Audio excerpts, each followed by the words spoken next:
the city lights to the country blue, Woody and Lew got the sports for you.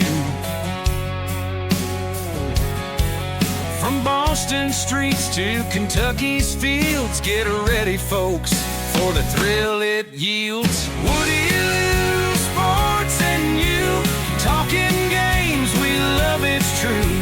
Every play, every score, let's dive in, it's time for more. Lacing up the boots and calling plays, debates and laughs for all the days. From Fenway Park to Derby Run, sports talk magic just begun. Woody Lew, sports and you, sideline stories coming through. Every cheer, heartbeat soar, tune in now, we'll give you more. Celtics screams to Wildcats roar, touchdowns, goals, and so much more. Grab a seat, enjoy the ride, Woody Lew right by your side.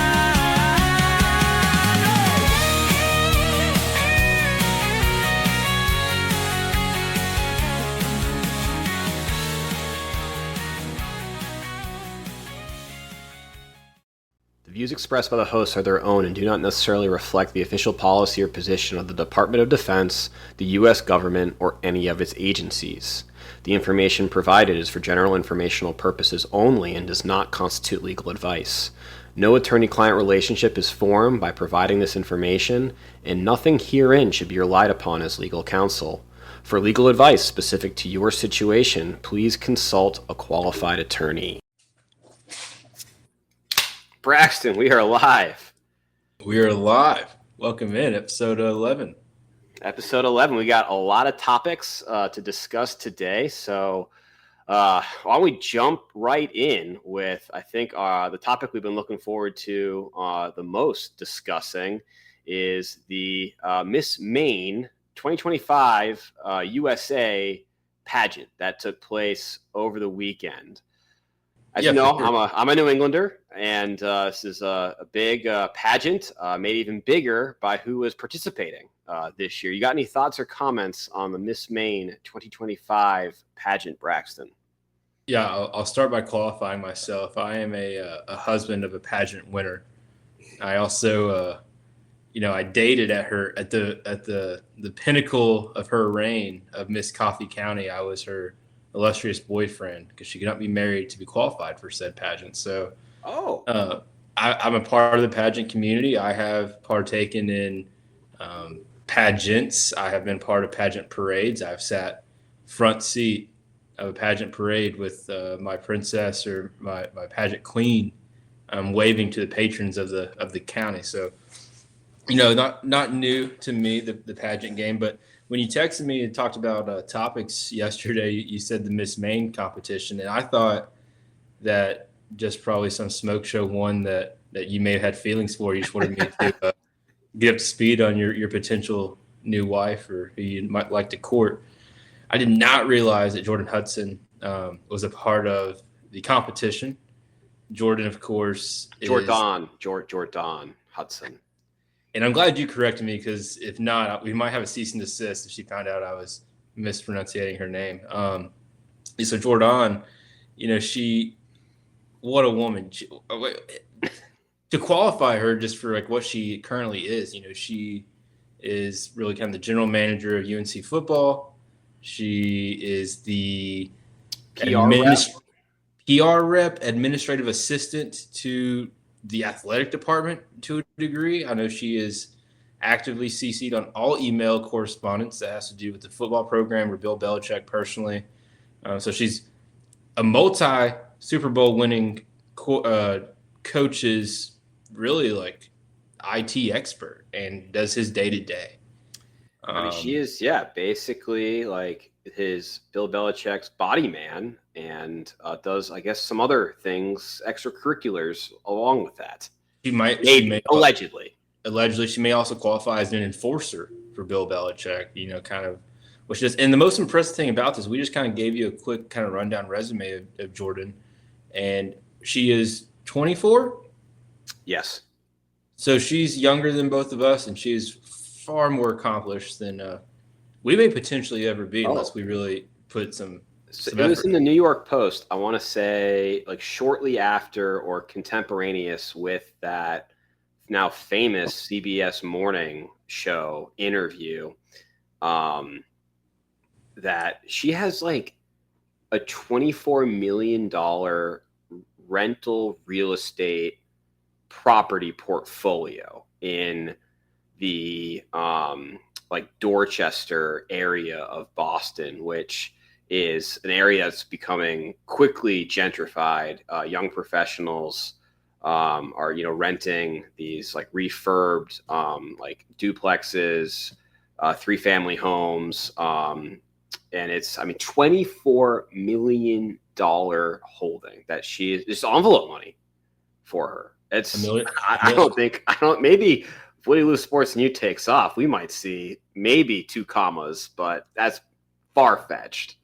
And right now she's raking $1 million a year on her life. So it's pretty good. It's a lot better than I can say for myself. So, she was in Miss Maine.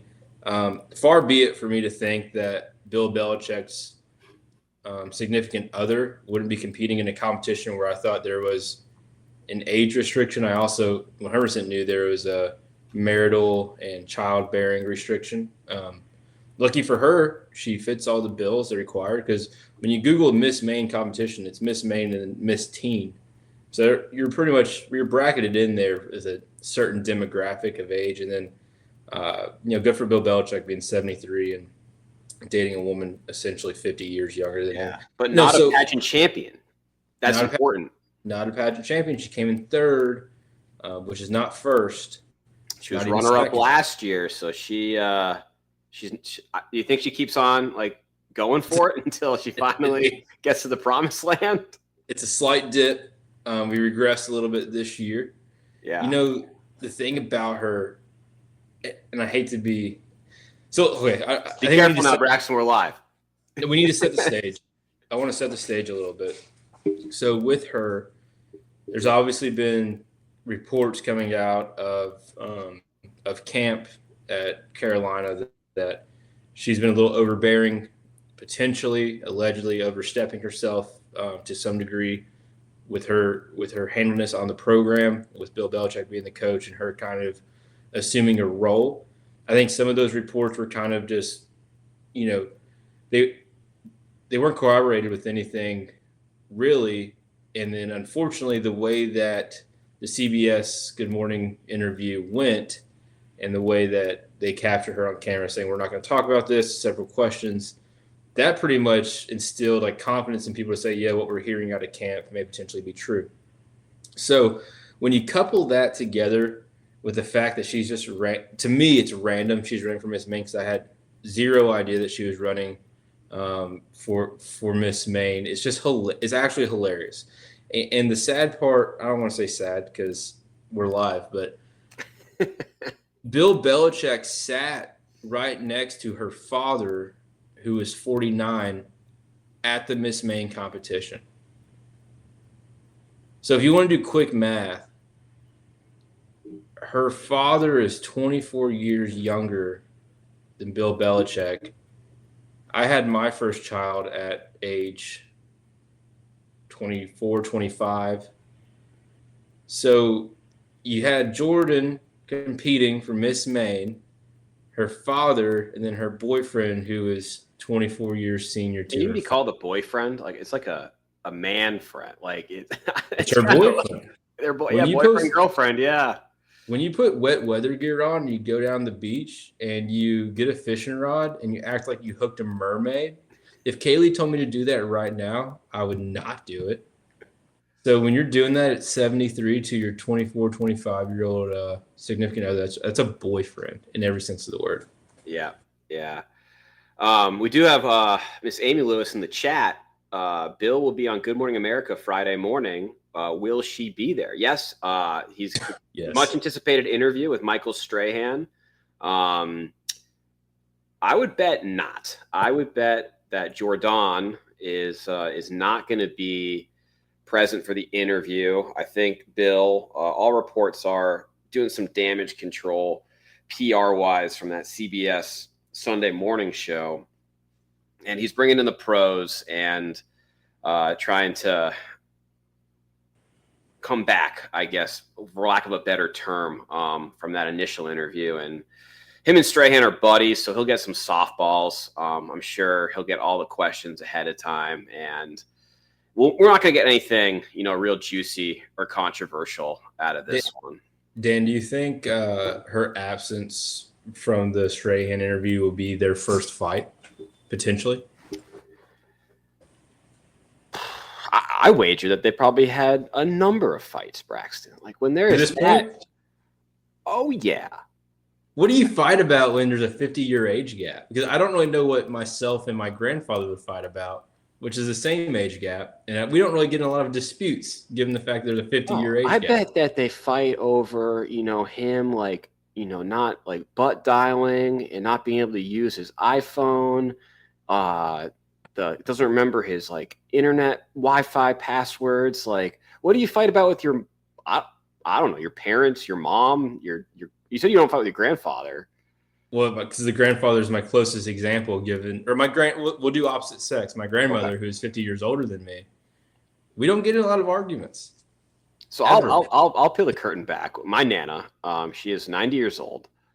She will tell anyone that will listen that she's a 90-year-old lady. She loved that she turned 90. I love you, Nana Marie. But I wouldn't call them fights, but it's like when she is playing her Facebook casino games and clicks on all of the pop-up ads and then gets calls from Microsoft, that is when sterner language is used. Mr. Chris Lewis, bet the fights were at least before 9 at night. Yeah, absolutely.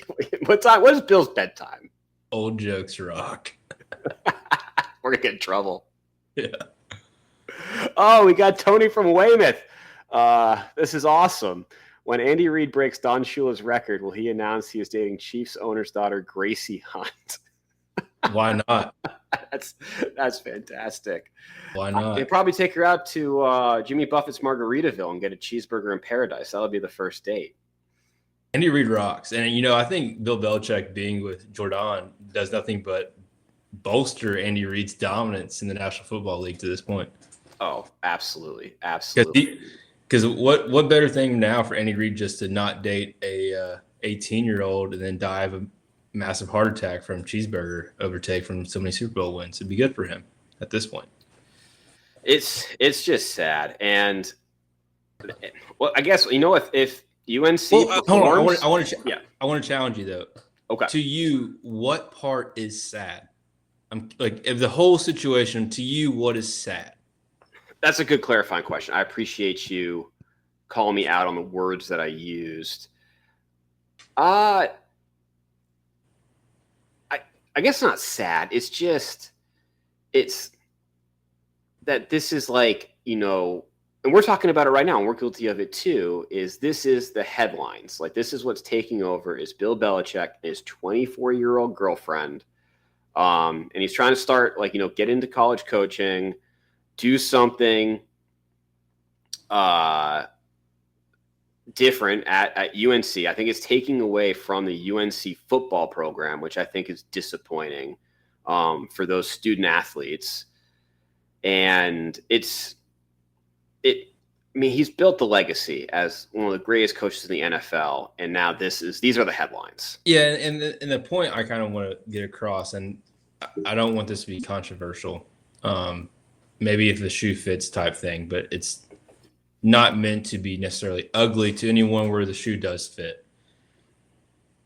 Not only do I believe this whole episode is damaging to Belichick's career that he built as one of the most stern, iron-fisted, phenomenal football coaches in the National Football League, and then an opportunity for him to transition from the National Football League to potentially have success, however you want to measure success in the new landscape of college football. He could have a measure of success at Carolina, showing that he can do it at echelon, right? That's never going to be thought of. He could go out, go 9-3, win the Outback Bowl. No one's going to care because it's going to be about the love saga of him and his girlfriend. And I think it's where I get frustrated. If you're a man of Bill Belichick's stature and your legacy, it should be complete fair game for us to make comments on the fact that maybe you shouldn't be dating someone who's 24, 25, however old she is. I think, a radio show I listen to, like the host was really big on he can date whoever he wants. Like, I agree. You can date whoever you want, but don't act like we can't say, hey, it's a little off for you to be dating that person regardless. So like, I think to be upset or I guess like annoyed by like the questions. And that's, I mean, all these interviews are always going to ask, like, because everyone's curious, like what does what is he, 73, I believe. 73 years old and a 24-year-old, like what do you talk about? They have nothing in common. Dan, this is a perfect example. I'm about to be 28 in a month. You're 36, correct? Mm-hmm. So even you and I, what's that, a 8-year age gap? I'd say you and me are pretty similar. 8 years isn't crazy. You and I go out to downtown King Street in Charleston, and you and I felt like old geezer with, guys and girls who are like, for me, 7 years younger than me, like 13 years younger than you. We felt so out of place. Yeah. And that's a 7 to 15 year age gap. Now add 40 years to that on the high end. Right. And that's what we're talking about. It's just, it's not, I don't think it's inherently natural. I don't see issues with age gaps, when you're developed in life and you have a 48-year-old who falls for a 32-year-old. I don't think that's necessarily crazy because it's all about like stages of your life. When you are a Super Bowl winning head National Football League coach who now has transitioned to the latter half of your life or you're, preparing for the final end, that mixed with someone who's still competing in Miss Maine doesn't compute. And I would argue against anyone who tries to make sense of that. Let's go to the YouTube. Or what kind of comments have we got in the chat? Yeah. So we Tony sent another one, but let's first get to, I believe, your grandmother. You and your grandfather are too much alike, Braxton, to fight. As for me, you are perfect. That's why we don't fight. Would you like to comment on that, Braxton? That's very sweet. Yeah, that's amazing. Thank you. I love you. And then from Tony Rizzo in Weymouth, on a serious note, what incentive does Bill ever have to return to NFL? Even if an owner wants him, Reed will almost certainly pass the wins record. Yeah, I don't think he has nothing. Because here's the thing: if he goes back to the NFL, a Super Bowl without Brady, right? So he has that to gain. I think we all are honest brokers that may potentially be far fetched with just current landscape of the National Football League. Him making the I don't want to say step down because no one begrudges Nick Saban for being as successful as he was in college football. He didn't have the same success in the NFL, but it's still Nick Saban, right? So for Bill Belichick, for him trying to find any measure of success in college football, even if he goes out and they go 6-6, no one's really going to care about that, in my opinion.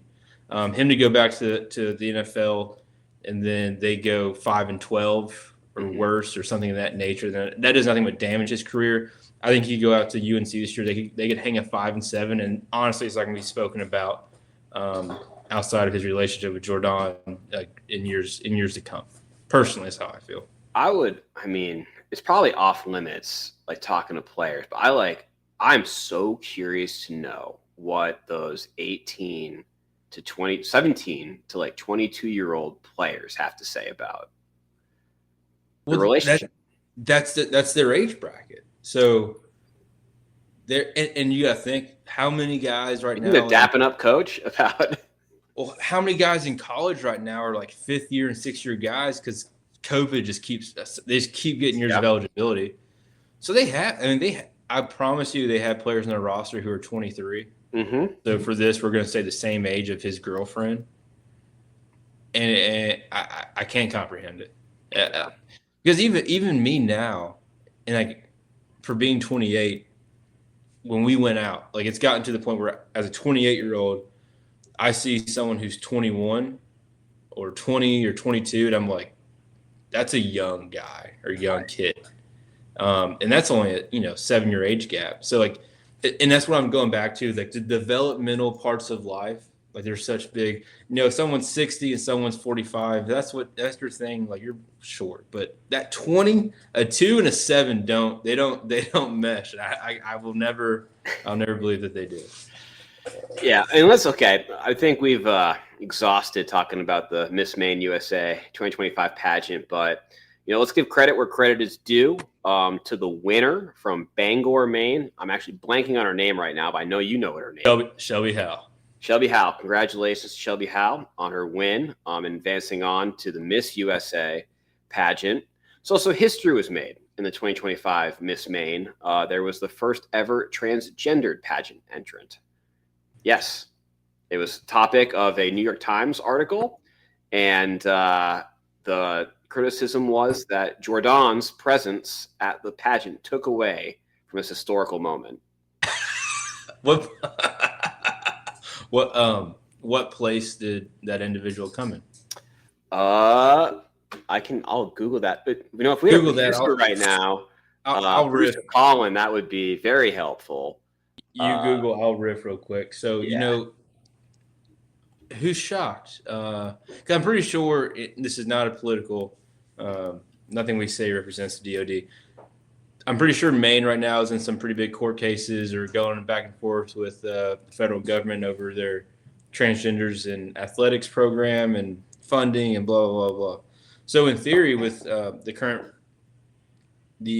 tone of our federal government, that could have been a potential big story. But that just shows you how much pull Jordan has. And it's kind of impressive. She's taken away from national political narratives because she is the story, and we cannot forget that. And that was the undertone of the New York Times article was that there was this pageant entrant that made history. This girl transcends. And they were trying to pit Jordan, like it was like Jordan against Miss Isabel St. Cyr is her name.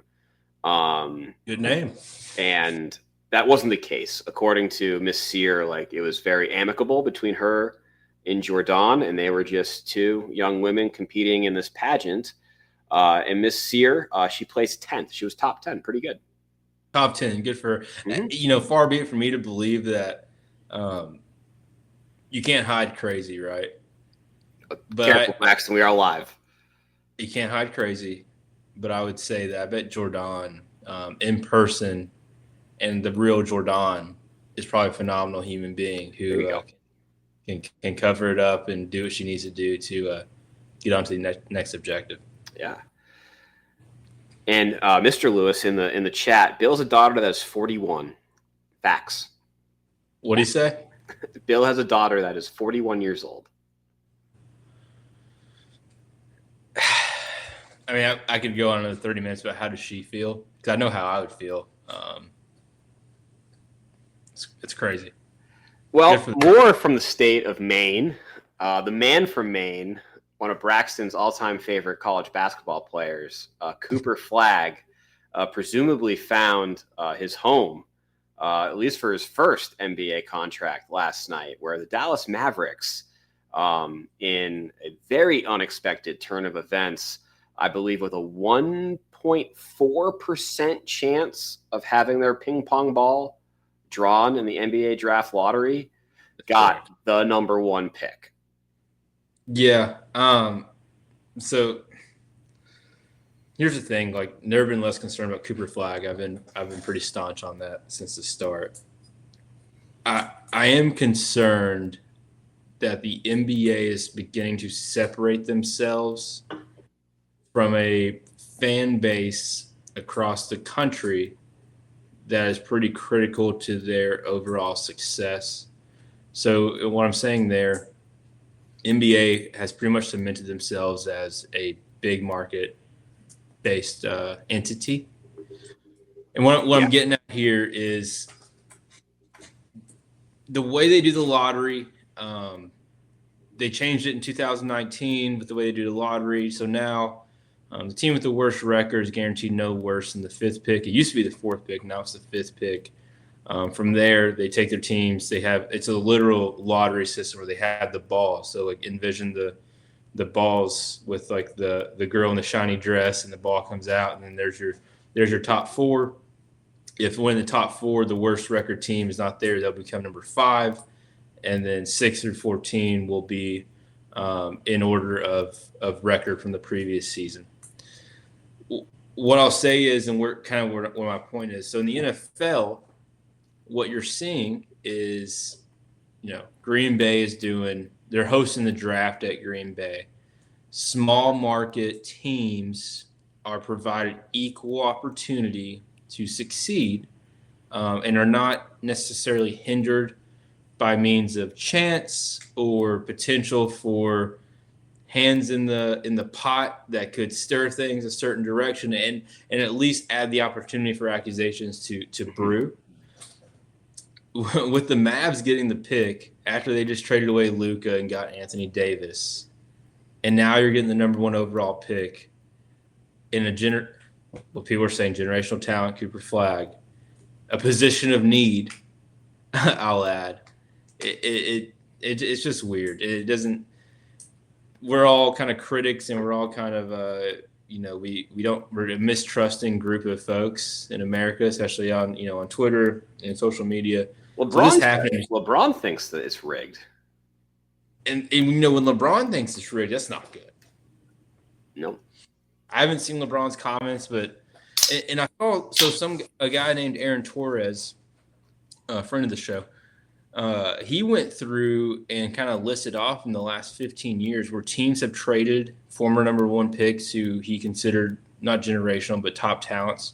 Same thing happened with the Pelicans when they traded Anthony Davis, and he had some other examples, but it was almost showing where these bigger market teams ended up trading star players and were rewarded within the next 3 years with a number 1 overall pick. Yeah. But none of those teams, ironically, were small market teams who didn't necessarily move the needle on television. And we'll get into this later, talking about the Celtics. And I should not have any complaints or gripes, but it is, I think for your average NBA fan, just has to be like just so infuriating that the Mavericks make this, trade of, who could be the face of the NBA in Luka Doncic, yep. And are rewarded with the number 1 pick when there is a quote unquote generational talent, like clear number 1. And they got Anthony Davis for Luka. Yeah, Anthony Davis isn't Luka, but they didn't get a nobody. Yep. I'm trying to think, because I don't want to misspeak and be dramatic about it, but I can't really think of an example in the NFL where like this has really happened in recent memory.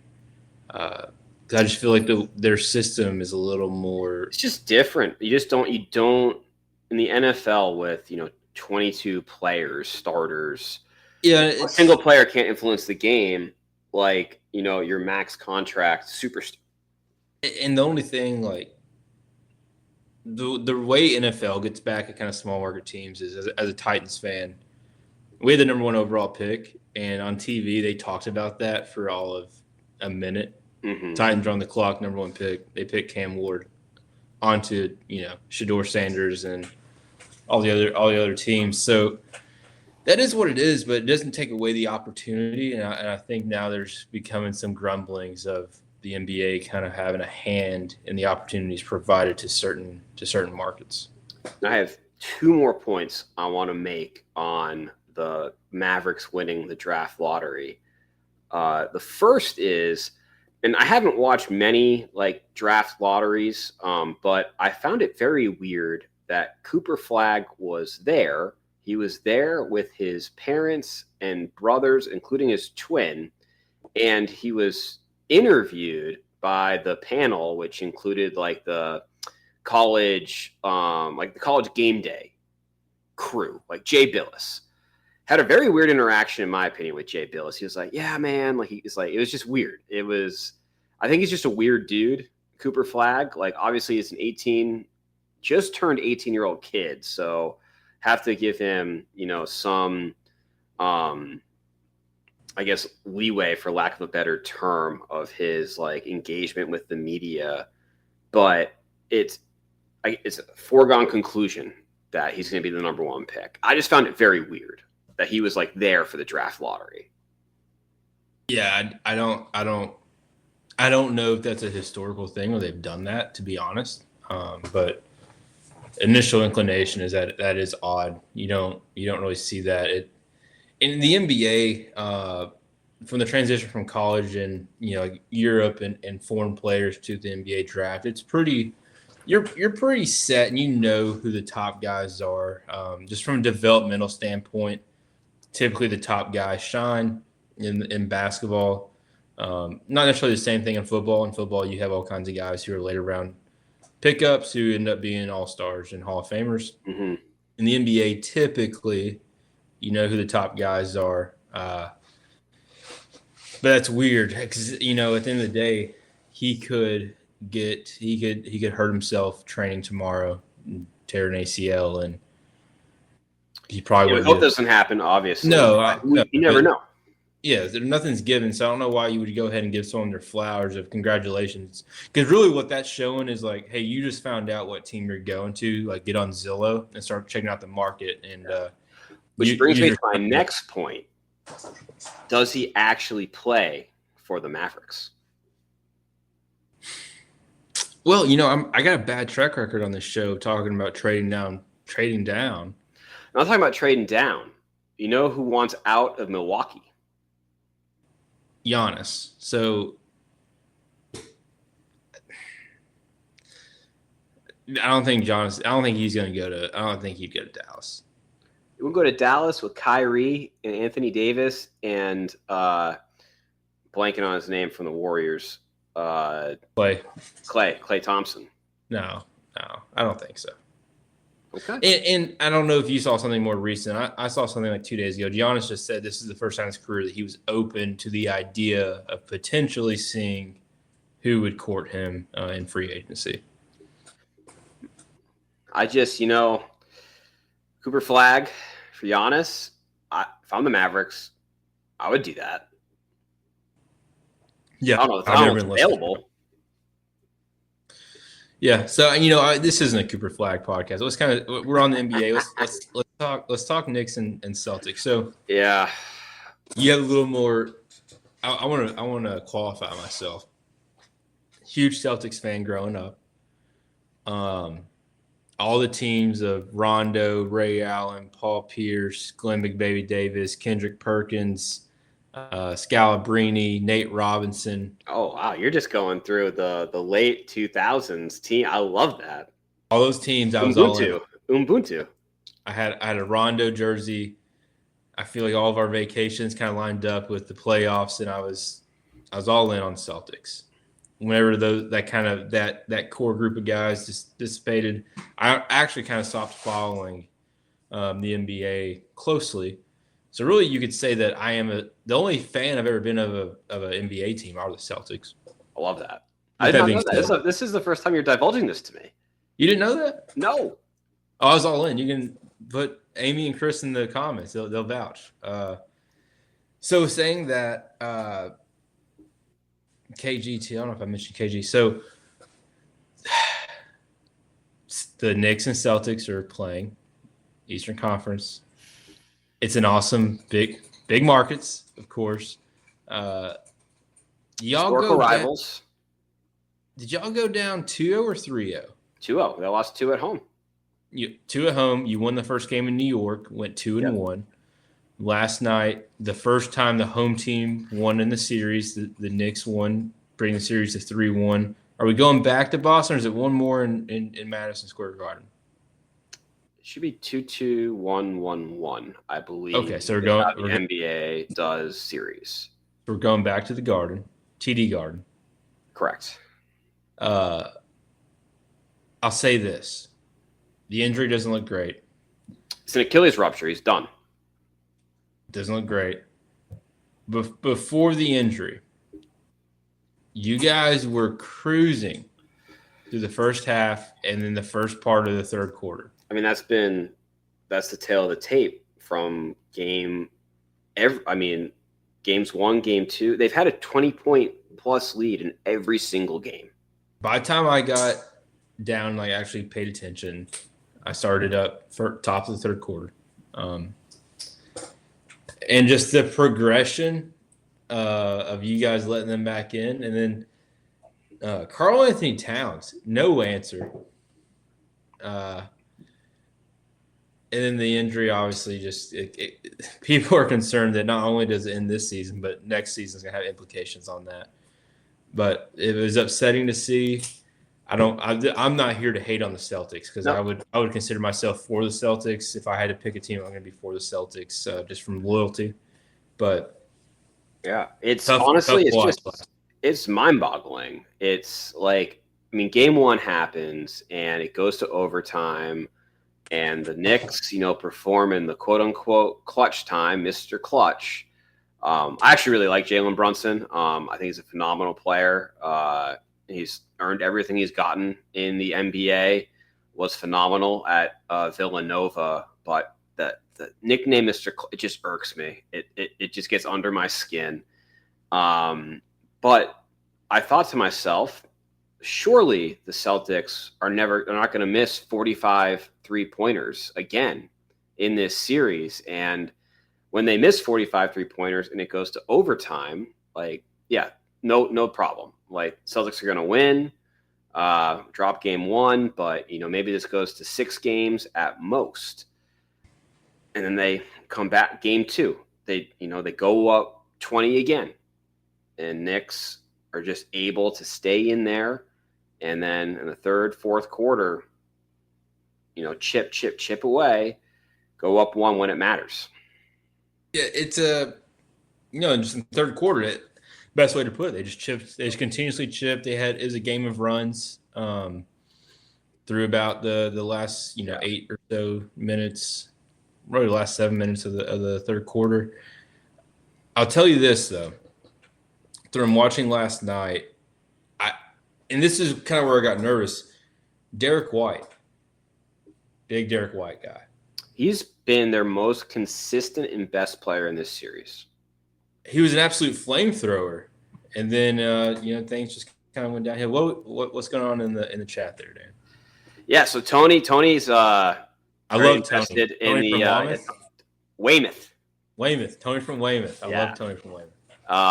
He's saying that this team looks like the same team that lost the Heat in 7. I disagree with that slightly. I can get into that. And then this was supposed to be a multi-championship dynasty. If the Celtics get bounced by the Knicks, is this season ending without a championship bad luck, or is it last year's championship more of a fluke? And they never played a fully healthy team in the playoffs last year. Before you answer that, Tony from Weymouth, does Tony live in New England? Yes, Tony lives in Boston proper. Tony, the closing segment of this show is us talking about my trip to Boston, so I need you to stand by for that and provide some critical input. So that Tony did not know of the show topics. It was meant to be for everyone that tunes in. You see the bottom line ticker, but I did tell him, I gave him a little heads up that he would probably be very active in the chat during multiple segments of this show. But let's, we're losing track of time here, which is good, but also got to get through the topics. Oh no, Alexa's going up. Quiet, Alexa. As far as the Celtics go, I don't think that this is the same team that lost the Heat in 7. It's that team with Marcus Smart. The addition of Derek White and Drew Holiday, just the improvement from Marcus Smart is, in my opinion, substantial and almost exponential. Last year was not a fluke. They got through the playoffs without one of their top, game difference makers in Kristaps Porzingis. He came back for the finals, performed, well in the sparing minutes that he did, but last year was not a fluke. I think that team was hungry, and they dominated in the playoffs last year. And as far as a multi-championship dynasty, yeah, it'd be nice if they could have gone back to back. The window, is only be open for so long, and they do have the highest payroll in NBA history, which the team was just sold for a record price, but you can only pay those salaries for so long, and as your supporting talent gets better and better, a la Peyton Pritchard, 6th man of the year, you lose that depth, and you need a full, complete team to win championships. Yeah. Any thoughts on that, Braxton? No, that's good. When you talk about the highest payroll, I just started twitching thinking about the Dodgers and Yankees. Baseball's getting ruined. Anyway, we can go on to the next thing. You want to hop right into the Lewis Baby Moon trip to Boston? Because I do want to devote some time to this. Before we get to that, I want to talk PGA, and then we can go full in on New England. So PGA Championship tees off this Thursday. Quail Hollow. Yep, North Carolina. Charlotte. I'm excited for it. There's a lot of storylines going in it with, Jordan Spieth. You got career Grand Slams on the line. Rory playing good golf. Scotty bouncing back. Justin Thomas playing phenomenal golf. Yep. Brooks won in 2017, the last time it was played at Quail Hollow. Brooks Koepka obviously going to miss the cut. That's a lock of the week. So really fired up for it. I love the fact that a guy at work today came to me and said, hey, just so you know, I won't be here Thursday because I'm going to Quail Hollow. So that's good. Weather's a factor. Let's just start off early in the week. Initial thoughts. Do we think Hideki out there putting putts up in a monsoon is going to help him on the greens this week? Can't hurt. Can't hurt. Did you see that? Oh, I haven't. So Hideki Matsuyama, he's out there. Was this at the Truist at the Philadelphia Cricket Club? No, this is at Quail Hollow on Monday. Okay. He has his caddy holding an umbrella over him. There are puddles on the putting green, and he's putting on the putting green in an absolute monster. Out of the scene of Caddyshack when it was he plays with the priest. It's the greatest round I've ever played. The most obnoxious thing, but all I want to hit on. I don't want to belabor this point. It's the second major of the year. Golf's a beautiful sport. If you're watching right now or listening on Spotify and you don't really tune in to golf, I know it's kind of difficult. Tune in to ESPN and ESPN Plus. Thursday, Friday, Saturday, Sunday, ESPN Plus. You'll have ESPN coverage Thursday, Friday. CBS picks it up Saturday, Sunday from 3 to close. And phenomenal venue at Quail Hollow. Rory McIlroy's had a lot of success, a lot of storylines. I just want to give you kind of a bet. Yeah. If you want to play some money. Braxton bet. Braxton bets. I'm not telling you what to do with your money, just some things to look out for. Feeling really good, Dan, about Tommy Fleetwood. Okay. Top 5. I'm flirting with for the win. I wouldn't be surprised if Tommy Fleetwood's first win on the PGA Tour comes here at Quail Hollow. Also, give me Colin Morikawa top 5, Jordan Spieth top 10, and Brooks Koepka miscut parlay. $50 will pay you out about $2,200 on that. I really like that parlay a lot. So let's just quick recap. So you have Fleetwood top 5, Morikawa top 5. Yep. Spieth top 10. Spieth top 10, Brooks to miss the cut. Correct. And what do you think the cut line's going to be at? With it being wet, I think the course is going to play a little harder, a little higher scores. Ooh, I don't know if any sports books offer you to gamble what the cut line will be. Give me. There's also a par 4 it's playing 530. Give me 3 under or 2 under. I want 2 under. 2 under. All right, that's competitive. And who you're picking for your champion?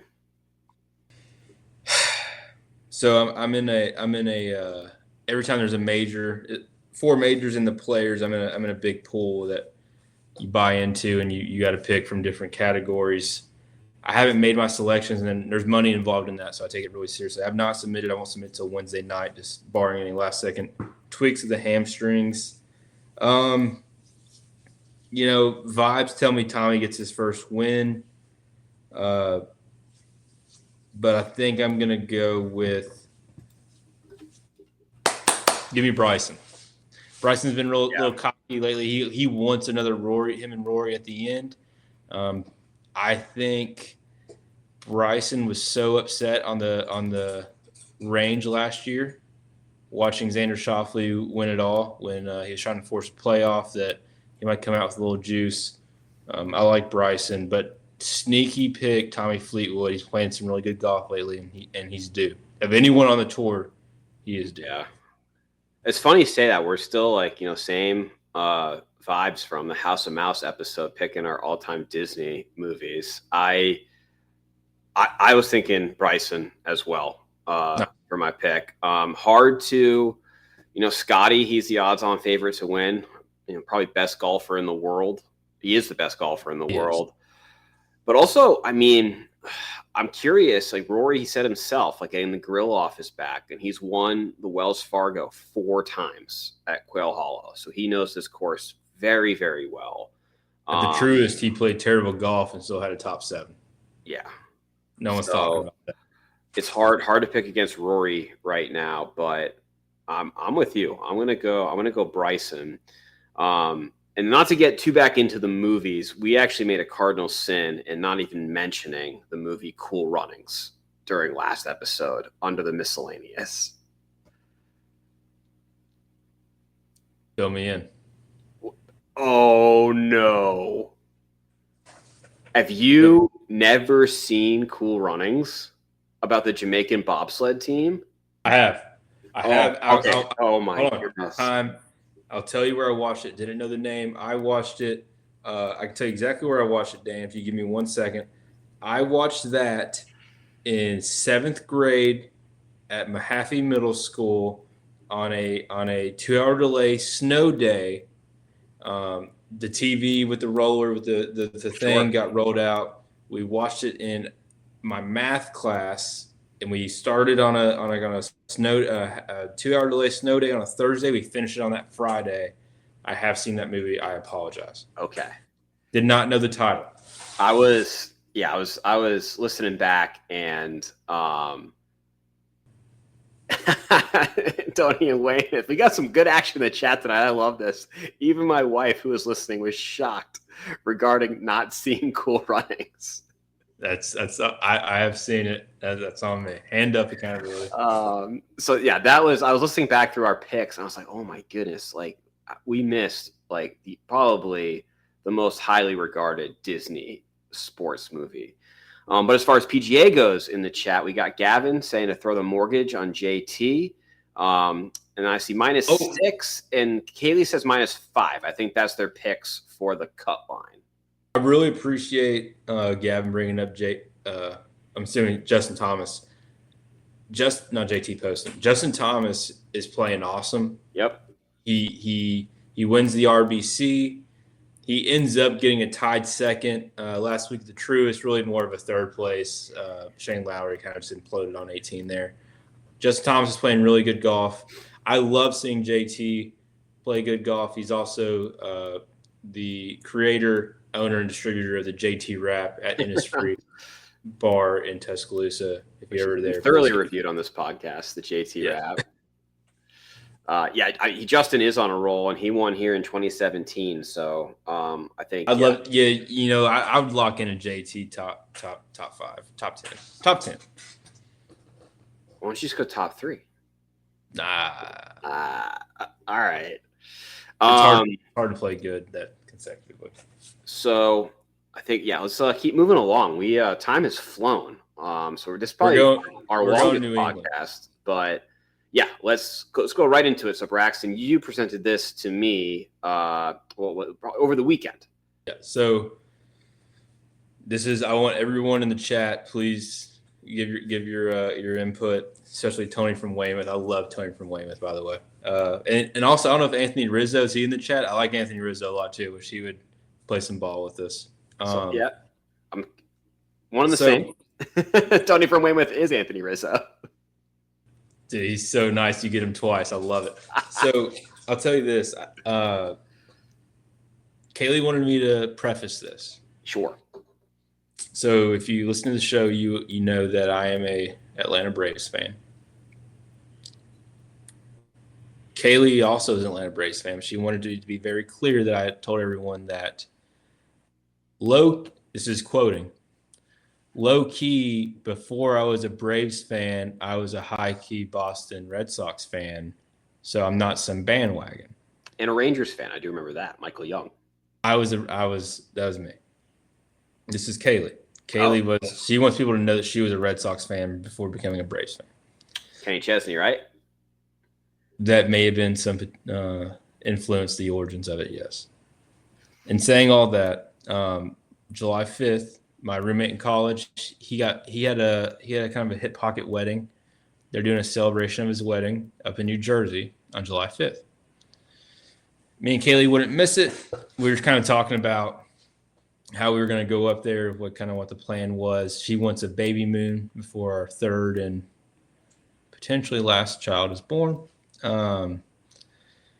So we were talking about flights, staying, 4th of July weekend, blah, blah, blah, blah, blah. We had a wild thought that I think we're kind of running with now is we're going to do a road trip from Savannah to Boston, work our way back down from Boston back to Savannah.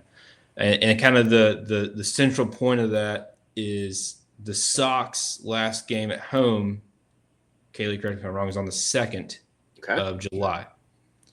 They played, I think they're back at home maybe on the 7th. This is not me. I'm not looking at a schedule. Back at home on the 7th-ish. So really like our window is go early, watch on the 2nd, go late, watch on the 7th. But really, Dan, kind of just like input I wanted from you. We're taking is I-95 all the way. Yeah, it's I-95 the entire way. It's about, with stops, 18-ish hours. And that covers major cities from, DC, Philadelphia, New York.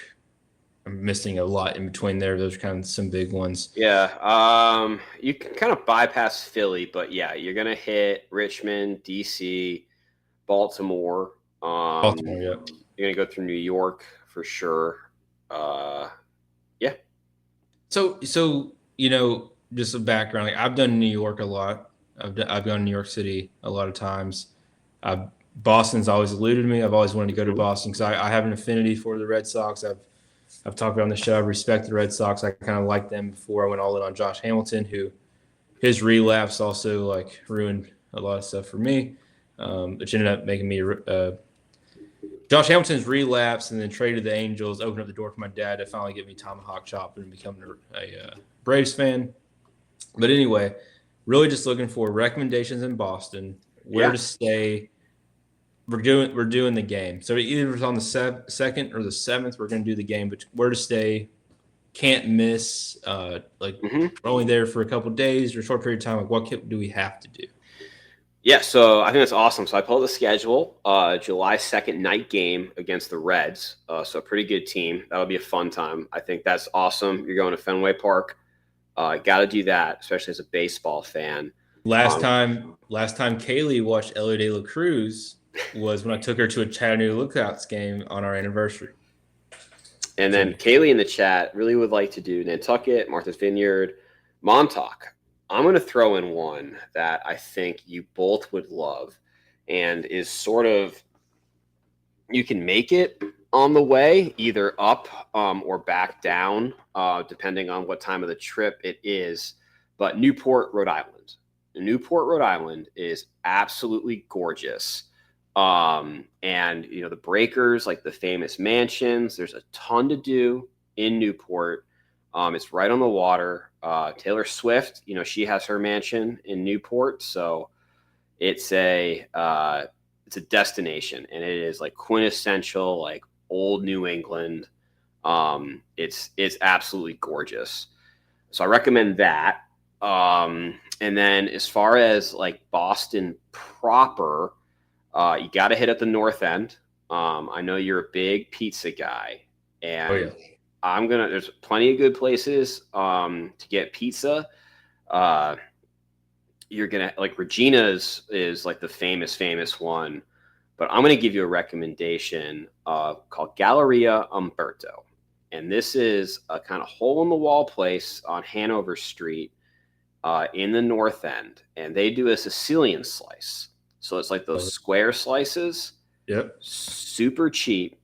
And what they do is they open at like 11 every single day, and they'll just sell food until they run out. And they run out at about 2:30, 3 o'clock. Okay. Every single day. It's like a donut shop, but pizza. Exactly.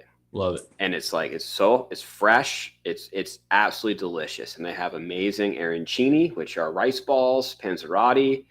I absolutely love. And you can feed a family there for like $15. Like it is old school. And hopefully they should be open in July. I think it's like after July 4th, like end of July, August, is when everyone that works in Umberto, the family that owns it, they go back to Italy for like a month. And they close the rest. A little retraining potentially. Exactly. Yeah. Oh, Tony from Weymouth. Yeah. So he is recommending Block Island. Yep, that's also Rhode Island. That's underrated as well. And I agree with Tony. It rivals both Nantucket and Martha's Vineyard. Yeah, Block Island. It's a very easy ferry ride. And he's saying I am wrong. Ernesto's is better than Umberto. I'll eat all these places. Umberto accused him of stealing $10 bills 7 years ago, and he's been blacklisted ever since. Ernesto's is the superior pizza. Well, that doesn't shock me. Tony in Weymouth has a permanent stay away order in Chatham County, Georgia. We can talk about that on a later episode. So I'm not surprised that he was accused of stealing a $10 bill. I need Tony from Weymouth to do a show with us and have a guest spot. Oh, I think we should definitely do that. And when you get closer to the trip, he can be our first guest. Yeah, he needs to be the first guest, like a 2 weeks out from the trip. But just so I get the story straight, because I can't see the chat from my point of view. He's alleging that Umberto is alleging he stole a $10 bill from his pizzeria. Yes, I love that. He's also saying Union Oyster House is a strong recommendation as well. I'm a Union. That's chalk, Tony. Union Oyster House is totally chalk. It's like it's billed as like the oldest restaurant in the United States, and it's solid. But I think like, and this is going to sound cliche too, and I might get like completely eviscerated for this take because it is a chain. But I think best bang for your buck seafood, like clam chowder, lobster roll, is going to be legal seafood, and that's legal, and that is Long Wharf near the aquarium. I recommend the aquarium. The aquarium is awesome.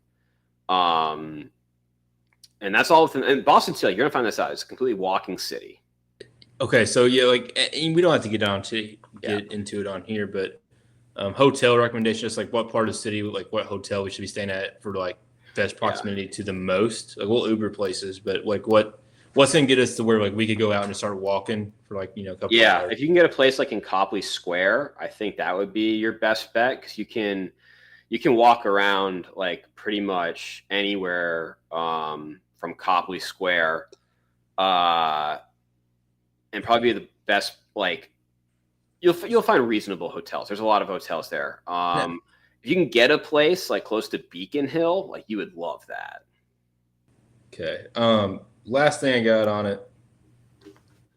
Where can I get like the most authentic Sam Adams pour? You always talk about this like You should go to the Sam Adams Brewery in Jamaica Plain. And that's a quick cab ride or Uber. And that's going to be your best Sam Adams because they'll take you. And Tony can help me out here. I forget the name of I don't know if it's Doyle's, but basically, like next to the brewery is the first bar that served Sam Adams on draft. Okay. And that's going to be your best pour. I'm going there. And we were talking. So I've bought Kaylee, I think, 2 Red Sox hats to this point, and I think both are lost now. We're considering we're this fired up. Like I've never been this fired up about a trip. Like I think we're gonna order new hats. It's gonna be like a pilgrimage. Like the way up there is like this is like our Mecca trip. Like we are that fired up about it. And when I'm talking hat selection, for me, give me your thought. I want 47 era, not baseball, like not on field hat, bend in the bill, but fitted. What are your thoughts on that? I feel like that's a Boston thing. I see that. It's very Boston. Yeah, like the fitted, but almost like flat bill. It's still bended, but it's fitted. Yeah. Okay. It's gonna be hot. It's gonna be hot. I'm doing that, and I think I'm gonna buy a green one like you have too. But I think I'm gonna buy that in the city. I want to say this is from Boston. Absolutely. And I'll send you, and we'll post it to our socials, like Woody's like Boston like rundown, and I'll give you like my spots. Apparently, I've been gone too long. Tony's reminding me that Doyle's is gone now, sadly. So that's disappointing. I can promise you, no bias. Ernesto's and Umberto and Ernesto. There's gonna be a pizza rating. Ernesto's is fire. I used to live very close to Ernesto's, and I had a lot of Ernesto's pizza. I love it. Yeah, I love it. You guys have a blast. Hopefully, you have good weather. You should. I'll give you a bunch of recommendations. I can't wait to get back. I'm not sure the next time I'll be home, but I'm so excited. Before we close, like I think we need to discuss it. Is this going to be the last episode with you in Savannah? This will be, yes, from the current behind me, the current studio setup. It should be improved when I move to Nashville. But yeah, this is my farewell to Georgia. So yeah, last time Woody and Lew Sports and You coming at you live from Pooler, Georgia. When do we think your next studio will be set up in Nashville? Oh, man, depends on when the movers bring my desk and all my stuff. Well, I hope everyone sticks with us throughout the slight hiatus. Me and Dan will be doing our final because we're not dying. We'll see each other eventually, but round one.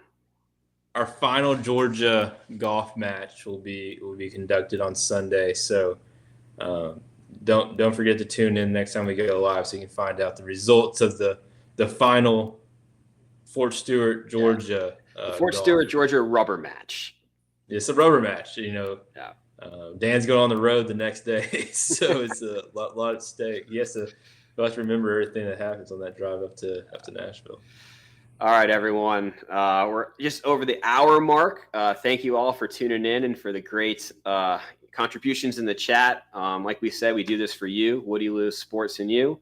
So thank you. Anything? Final thoughts, Braxton? Thank you, guys. I appreciate it. All right. Have a great week, everyone.